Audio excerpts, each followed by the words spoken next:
Okay, so we're going over the Chapter 4 review. So on question 1, it wants us to write an equation of the line in slope-intercept form. So when it talks about slope-intercept form, that specifically means y equals mx plus b. So to go through slope-intercept form, you need the slope and you need the y-intercept. Here's the y-intercept right here. So the y-intercept, or the b value, is 1. And for slope, when it's on a graph, you can just count. So we go down 2, and then to the right, 1, 2, 3, 4. So over 4. So when you think about slope, it's rise over run. So down 2 is -2, to the right 4 is 4. That's -1/2.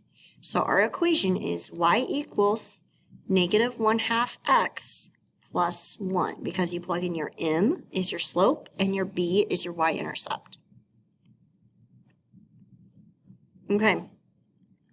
This one, number 2, says write the equation in point slope form. Point slope form is y minus y1 equals m times x minus x1. M is your slope, which you have right here, slope of -1. And your point is x1, y1.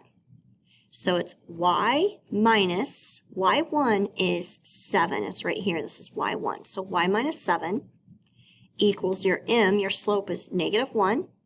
And then in parentheses, it's x minus x1. x1 is 4. So we put that right here. So this is in point slope form. This is your solution right here, because they said just leave in point slope form. Okay. Numbers 3, 4, and 5 are all write a function. Okay, so when we see write a function, first of all, write it as points. The input is 10, the output is 5. So input is x, output's y. So it's 10, 5, and the other point is 2, -3. Now, I'm going to try these in 2 different ways, so I'm not going to use the same method every single time. So I'm going to start with the method on this foldable that we filled out the very first day. I'm going to start with the left side. I'm going to try using this method. So I'm going to find the slope, I'm going to figure out the y-intercept, and then I'm going to rewrite as y equals mx plus b. But I'll bounce around and try both methods, because remember, you get to choose which method you prefer. So my slope is -3 minus 5 over 2 minus 10. So that's -8 over -8, so your slope is 1. Now neither of those points are the y-intercept, so you choose a point and you plug in that point for x and for y.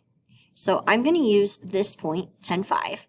So my y is 5, my m is my slope, that's 1, my x is 10, and I don't know b, that's what I'm trying to find. So I'm using the format of slope-intercept to try to figure it out. I can also do point slope, though. You choose which method you like and go with it. So I subtract the 10, and I get -5 equals b.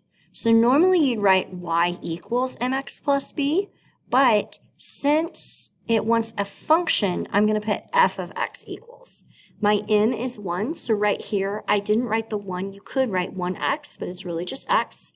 And my b is -5, so that's why it says -5. And instead of y equals, I put f of x equals because it said write a function. Okay, let's try this one the same way. Let's go ahead and find the slope. So our points are 3, -4, and 5, -4. So if we find our slope, then we do y2 minus y1 over x2 minus x1. So minus a negative turns into plus, so I get 0 over 2. So my slope is 0. Now if we go back in, I'm going to once again use y equals mx plus b. I'm going to use that first point, 3, 4. I'm sorry, 3, -4. So -4 is my y, m is 0, 3 is my x, plus b. So I get -4 equals b, because 0 times 3 just goes away. So that is this equation, y equals 0x minus 4, which is really y equals -4. And that actually makes sense, because when it's y equals a number, it's a horizontal line, which has 0 slope. So that all kind of actually adds up. Okay, I'm going to do number 5 using point slope form, just to try a different approach, because remember, you get to choose which form you like, in terms of rewriting these as functions. So we still find our slope first. That doesn't change. So I'm going to go through finding our slope. I get negative 5 over 3. So our slope is negative 5/3. All right. And so I'm going to go ahead and I'm going to choose a point for x1, y1. And I'm going to go into point slope form. So the only reason I switched which format I'm using is just so everybody gets a chance to see the format you guys opted into. So I am filling in. I have my 8 where y1 is and my 6 where x1 is, and then I plugged in my slope. Now I need to go ahead and distribute negative 5/3 into the parentheses. So I get negative 5/3, negative 5/3 x. And negative 5/3 times negative 6. What I do is I do negative 5 times negative 6 is 30, divided by 3 is positive 10, or you can use a calculator. All right, now to get y by itself, you add the 8 over. So I'm going to go up here just because I'm running out of space. I get y equals negative 5/3 x plus 18. But because it wants a function, I really want to do not y equals, but f of x equals, which feels a little nitpicky, but we've got this. Okay. This section says writing equations of parallel and perpendicular lines. So it wants to know if any of the lines are parallel or perpendicular. So to tell that, we need to know the slope. So I'm going to put, that kind of looks weird, I'm going to put the slope of line A and the slope of line B, and the slope of line C. And then once we find all the slopes, we can go ahead and figure it out. So I'm just going to do line A first. So I'm going to do y2 minus y1 over x2 minus x1. So I get negative 1/4. I'm going to do the slope of B. So just using the slope formula, I get negative 1/4. I'm going to do the slope of C. And I get 4 over 2, which is 2. Okay, so remember, equations that are parallel have the same slope. So line A and line B have the same slope. So A is parallel to B. Now perpendicular are when, there's two ways you can tell if they're perpendicular. If you multiply the slopes and they multiply to -1, that's perpendicular. Or you can look and see if they are what's called negative reciprocals, or sometimes opposite reciprocals, where they are different signs, one's negative, one's positive, and they're reciprocals of each other. So 2 is not a reciprocal of negative 1/4, so they're not perpendicular. So it's just that A is parallel to B. But remember, anytime it wants to know if something's parallel or perpendicular, you need to find the slope. So on number 7, you need to find the slope of line A, the slope of line B, and the slope of line C before you can answer this question. Now, on line B, it is in y equals mx plus b form. So the slope is really obvious. It's 7 over 2. Now on line A, I'm going to write this over here. It's in standard form. So to find the slope, you need to rewrite so it's where y is by itself. So get y by itself. First, I'm going to subtract the 2x. So I have negative 7y equals negative 2x plus 14. And then I'm going to divide by the negative 7. So I get y equals 2/7 x minus 2. So your slope is 2 over 7.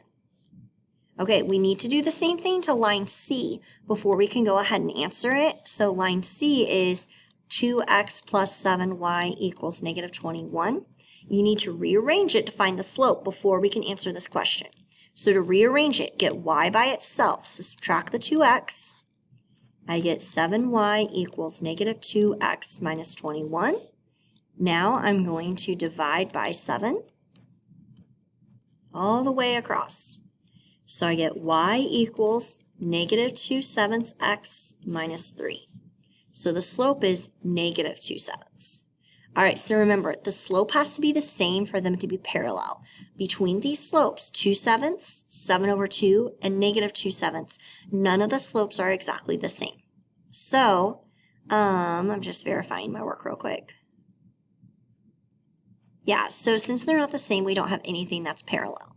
So if they are perpendicular, they need to be reciprocals and change signs. So like if you look at slope A and slope B, 2/7 and 7/2s, they are reciprocals, but they didn't have opposite signs, meaning one is not negative and one is not positive. Now look at B and C. Those two are reciprocals, 7/2 and 2/7, and one's positive, one's negative. So B and C are perpendicular. So you write that with the perpendicular symbol, B perpendicular to C, just like that. And that is our solution. If you look at A and C, they are not the same slope because although they're both 2/7, one's positive and one is negative. So it kind of throws us off there. So when they ask you, are they parallel or perpendicular, you're going to look for slope. Okay, so this one says, write an equation of the line that passes through this point and is parallel to this line. So parallel means same slope. So the slope in this line is -4, so you need to use -4. Now, your +2 over here does not matter. It doesn't do anything. We don't need it. All we get from the equation of the line is the slope. So now we're going to write our line. We have a point and we have a slope. So you need to choose if you're using y equals mx plus b or if you're using point slope form.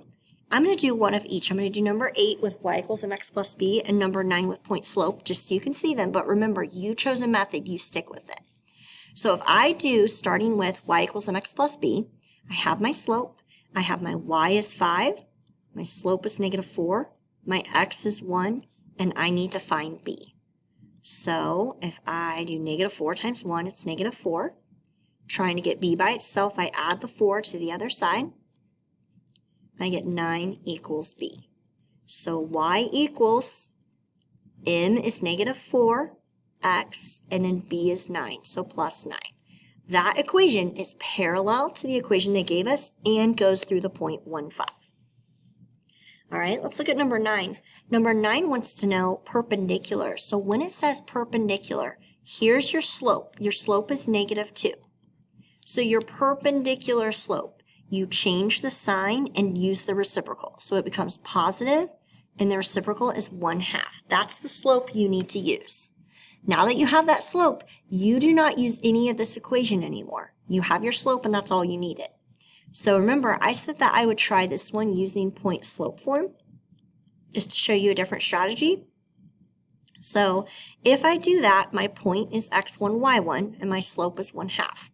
So y minus y1's -3 equals m is 1/2, x minus x1 is 2. So now minus -3 becomes plus, and I want to simplify, so I distribute the 1/2. I get 1/2 x minus 1. Now I also want to get y by itself, so I subtract the 3. I'm going to draw it over here just for space. I get y equals 1/2 x minus 4. And that is perpendicular to the line y equals -2x minus 3 and goes through the point they gave me to -3. And that is how I find my answer. Okay, on this one, this is just asking you to use the scatter plot to answer questions. So the first thing they say is, what's the roasting time of a 12-pound turkey? Well, pounds is on the x-axis, so go to the x-axis to 12 and find that point. That is the point that's at 12 pounds. So if you follow it over, it takes 4 hours. So this one says, write an equation that models the roasting time as a function of the weight of a turkey. Interpret the slope and y-intercept of the line of fit. Now it's the line of fit, not the line of best fit. So you're going to draw a line using a ruler that goes where it goes through about the middle of the points, about the same number of points above and below. All right, so I drew in my points, or my line, where it has about the same number of points above and below, and I went ahead and found points that the line goes through, and now I'm just going to go use that information, and I'm going to find the slope.